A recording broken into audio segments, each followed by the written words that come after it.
morning. Good morning. Hey, I just want to talk to you real quick. Let me hear.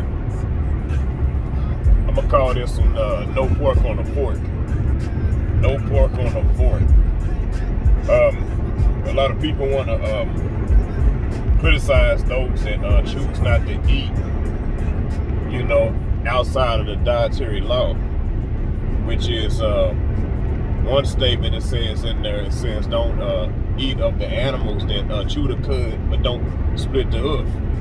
Now, what I'm getting ready to say, this ain't judgment on those that choose to eat it. You can eat what you want to eat. What come out of you and what you ate ain't got nothing to do with me. Now, for those that choose to eat, according to that, they don't have nothing to do with you either. So, whatever you choose for your belly, that's personal. So we can't despise or try to pass judgment on each other just because of what they choose to eat or not to eat. Now let's get into it. But I would like to educate you on the facts behind it, because a lot of people ain't gonna do the education. They just stay stuck with traditions of men. Now, when it says chew the cud, but don't split the hoof. Now, there are certain animals like pig, swine, whatever you want to call them. They don't have sweat glands. They are really God's trash compactors. They eat the things of the earth that that can corrupt us, that can defile us, to keep us from eating, to keep the earth balanced. They eat all the parasites and stuff like that.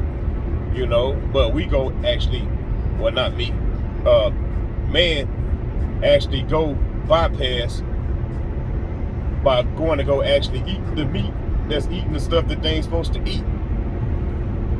Now, pig game, it doesn't have sweat glands, so whatever it's eating, it can't really detox itself.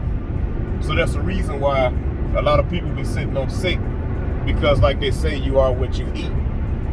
And I know people dig into scriptures and they say it's okay to eat of all the meat of the earth and stuff like that. I don't know where y'all get that from. School me, because what it's really stating is that if you choose to eat of it, it takes away the penalty of sin, from doing that, but it don't take away the penalty of the natural, what it's still gonna do to your body.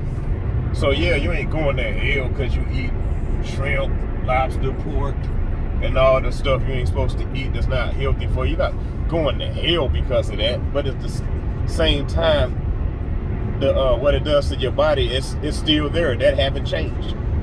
I know a lot of people say it's religious. Man, let's just do the science behind it. That's what I'm doing. I'm doing the science behind it. There is a worm that's unkillable inside of pork. It's called the trichinella worm. And this worm right here, first of all, when they get pigs, it's the first thing they do.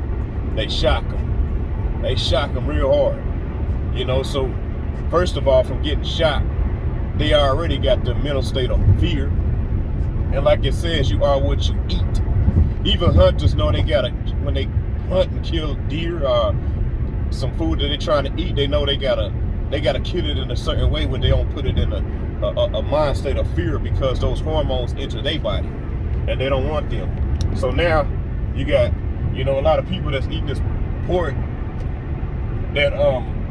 that's been shot, so it's already squilling and acting a fool because it's eared and domesticated. So think about what it's doing to you with your hormones and stuff, while people so in the state of fear. People look at TV, they said 15,000 people died of COVID. People don't even look into it. They already in a mental state of fear. When you put up ass, gonna get shots. Do the research first before you get scared. Now, test it. Do the scientific method. Observe it. Then come to your conclusion, hypothesis, and all that. Now, with that being said, they shock it first. Why? Because they try to take all the hair off of the pig, because pigs are really hairy. Because they use the hair for like brushes. They use it, the stuff, your pillows and stuff like that. They use all that. So the pig is already, and they found out that even through the process of shocking, they still can't kill that worm. You know, the trichinella worm. They like, man, what type of parasite is this? You know, so they say, okay, let's try cooking it to a certain degree. That still don't even work, man. That still don't even work. So what they do is, they found out that if you add a lot of salt to it, you can sedate it. Not kill it, you can put it to sleep. You can sedate the worm, so it ain't moving and stuff like that. Now, the thing is this, that thing is still very alive. That's why people later on in life, they be like, we got water on the knee and a lot of stuff going on with their body. No, that's that worm that been activated inside your body. Let's just be real. I'm not trying to gross you out, but give you some research and some truth that I know a lot of people ain't gonna dig into. Now, with that being said, a lot of your doctors don't know the science behind it, and they don't even eat pork. They just won't tell you that. I'm gonna give you a movie real quick, man. When I was just talking about the traditions of men, there's a movie called Soul Food. I mean, it's a decent movie, you know, family values and stuff like that. You know, I applaud it. Good movie, wholesome, but at the same time, it's kind of ignorant. Why I say that? Check this out. Big Mama had to get her legs amputated, right? And she ended up dying anyway at the end. And why did that happen to her? It was because of her diet. It was because of her diet why all that happened to her.